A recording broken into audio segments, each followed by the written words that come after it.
Today on Tricro Studios, we do a high gain amp shootout between the Marshall JCM 2000 TSL 100 and the Marshall DSL 100 HR.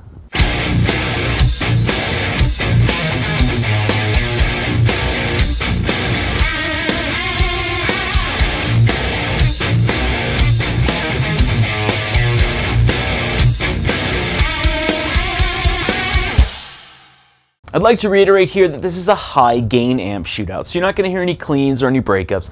This is just high gain geared towards metal.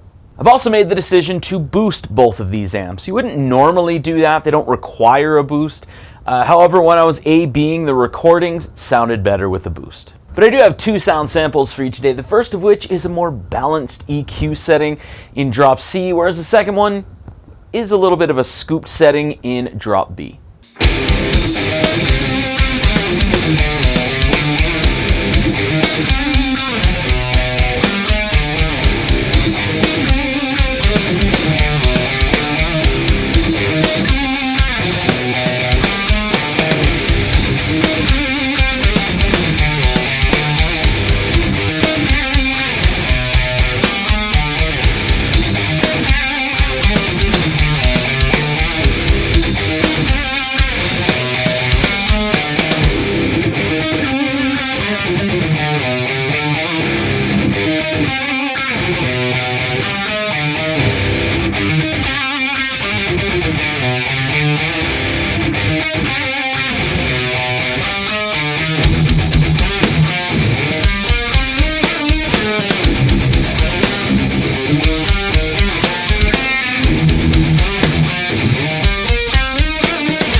Alright, so there you go. There are the two sound samples for the high gain amp shootout between the Marshall JCM 2000 TSL 100 and the Marshall DSL 100 HR. So it's at this point in the video where I kind of like to go over what I've gained from doing a shootout like this.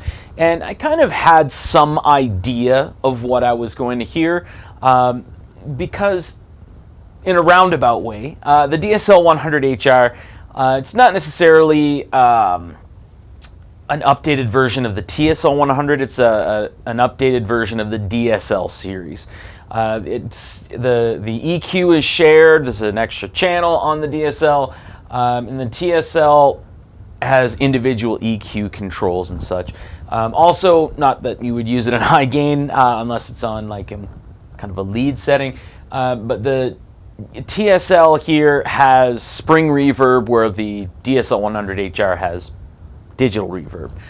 Does that matter to you? No. Does it matter to me? Yeah, I love spring reverb. But, always going to talk about the reverb. I just love it. What I thought I was going to hear was a bit of a difference in the mids and in the low end. I figured I would hear, this is probably not the best way to describe it, but an almost hollow, looser type mid. Whereas the newer DSL 100 HR, that has like a kind of a sweeter mid, not necessarily harsh, but sweeter is probably the best way to describe it. The high end is also a little more pronounced. You can get into shrill territory with the DSL 100 HR, so you do have to be a little careful. I generally keep the treble on both of these amps around 1 o'clock at max almost. I'd also figured I would hear a little bit more low end in the TSL. With the JCM 2000 series, Marshall wanted to add a little bit more low end in the sound, maybe to take a look at, the dual rectifier kind of a deal. So there's this deep switch here, which really, really, really hits the low end. And you kind of do have to compensate by dialing a lot of the bass out. It's not the same where it's flubby without a boost with sometimes with the dual rectifier. However, you really do have to dial it back whether you're using a boost or not. The DSL 100 HR is an updated version of the JCM 2000 series, and they did things very, very well, I would like to say, because they do have resonance along with presence here. So your resonance, that's going to offset, or that's going to be the newer version of the deep switch. But because it's a resonance control, it gives you a little bit more control of the low end, so it doesn't get carried away unless you want it to get carried away. Also, both amps are sitting with the gain around 1030. The TSL 100 has just ever so slightly a little bit less gain, where the DSL 100 HR has a little bit more gain. But I do find that it's sort of like a top-end, almost fizzy gain compared to the TSL.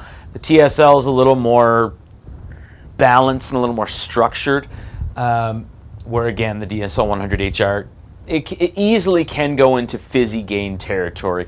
So you have to really be careful with that. I'd also like to make mention here that the color in this video is probably completely off because I'm wearing this weird blue shirt. I'm partially colorblind, and the almost neon color, I guess, just messes with my eyes. So I have no idea I could be any color at this point, to be very honest.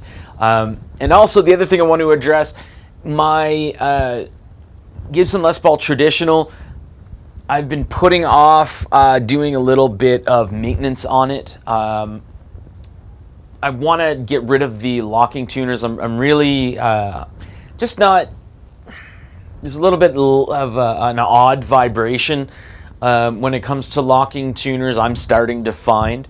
So I want to bring it back to non-locking tuners. So I need to swap out tuners from my Gibson Les Paul Studio, which is where I put those tuners that were from the Traditional when I got the locking tuners for it. So I need to do that, and then of course I need to do a little bit of a setup work, just because the neck the neck needs a tiny bit of relief in it, just a tiny bit. But that's all I really do have to say here. Both of these amps are phenomenal. Both of these amps also are generally a really good price on the used market. Sometimes you do have to wait. What generally will happen with these amps is they'll be listed on like a used website or whatever for a ridiculously high amount because people just look at the name Marshall and they think, it's a JCM 800. Everyone will think it's a JCM 800 and they'll spend $4,000. So they'll list it really high and then no one will bite at all, or someone will say, like, you have no idea what you're trying to sell. And then from there on, it'll start to go down. So what I recommend for used, if you see it on the used market, maybe give it like 3 weeks to a month. And then from that point, usually, I'm in Canada, so you usually see the TSL go from anywhere from like $500 or $600, sometimes $700.